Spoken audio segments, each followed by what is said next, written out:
I'm an occupational therapist by background, and I'm currently the Allied Health Professions Practice Education and Development Lead at a local mental health trust.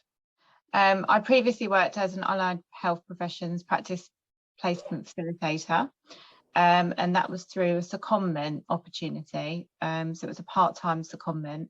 I also did that alongside a placement expansion role looking at increasing placement capacity. So I did a 3-day secondment in one of those roles and a 2-day secondment in the other, making up full-time hours. And I really would encourage people to use secondment opportunities to widen your career opportunities and aspects, because what has happened on the back of that is the AHP PPF role was made a substantive position, which was really good. Prior to that, I completed my Masters in Health and Wellbeing, and one of the modules that I did as that Masters was Teaching and Assessing in Practice, which involved me providing teaching sessions within my team, demonstrating facilitation skills. I was a facilitator at a conference, and I've also had numerous students that I provide teaching and assessing to as well.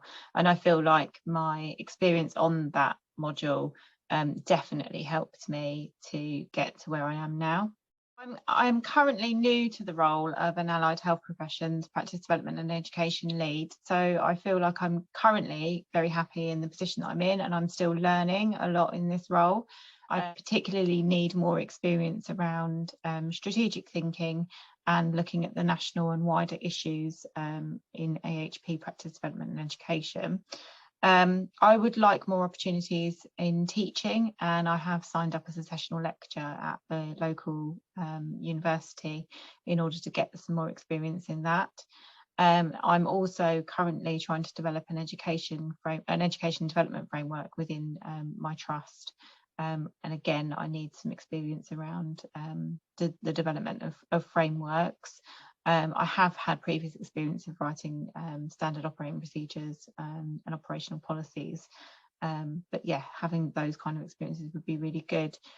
Even though I'm a AHP Practice Development and Education Lead, so I am at a Band 8 role, I've still throughout my current role had students. So I'm practice educator for 2 students at the moment, and throughout all of my leadership positions I've continued to have students, and I feel like that's really important for me, for my line of sight to the patients, and not losing that as a leader, and ensuring that I'm really applying everything that I'm doing, even if that's writing a strategic policy, that has an impact on the patient experience. And I feel through the teaching that we're providing the students, and the quality of that teaching and the quality of that placement experience has a direct impact on the patient experience. A particular placement that I am really interested in and really passionate about is a new diverse placement, which is a Webb's Garden placement. So it's a placement where we're putting 2 occupational therapy students in a garden on site of a mental health hospital. They're working closely alongside volunteers.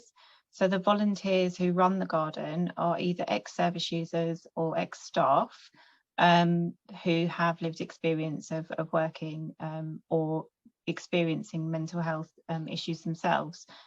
The students are then working alongside the volunteers to bring patients down from the on-site hospital into the garden and engaging in horticultural therapy. But they've also been involved in projects such as increasing access to the garden. So, for example, 2 of my students conducted a wheelchair assessment of the garden. That then led to some funds being secured with a local buildings contractor, who've then come in and resurfaced the garden to make it more wheelchair accessible.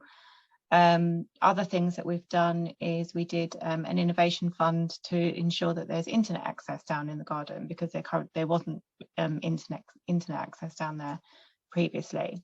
We're also now my current 2 students have just done a fundraising event, so they get lots of project management skills throughout the placement, and they get lots of skills that they wouldn't normally get on a traditional placement.